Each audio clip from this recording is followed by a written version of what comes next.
ഇത് ഞങ്ങളുടെ ലക്ഷദ്വീപിൽ കാശ്മീരിലൊക്കെ പോയ എൻ്റെ ഇവിടുത്തെ നാട്ടിലെ ഫ്രണ്ട്സിൻ്റെ ഒരു ഗെറ്റ് ടുഗദർ ആയിരുന്നു. ഞാൻ തന്നെ ഇങ്ങോട്ട് വരികയായതുകൊണ്ട് നമ്മളെല്ലാം കൂടെ ഒരുമിച്ച് ഫുഡ് കഴിക്കാൻ പറഞ്ഞതായിരുന്നു. ഞങ്ങളുടെ ഹോട്ടലിൽ നിന്ന് ഫുഡൊക്കെ കഴിച്ചു.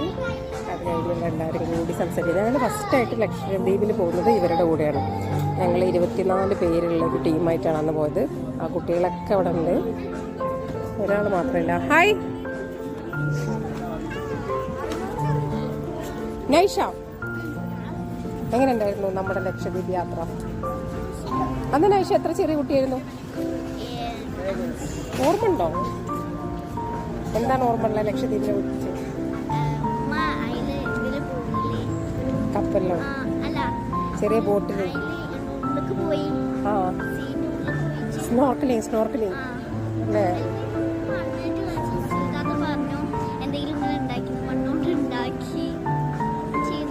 പിന്നെ നമ്മൾ കാശ്മീർ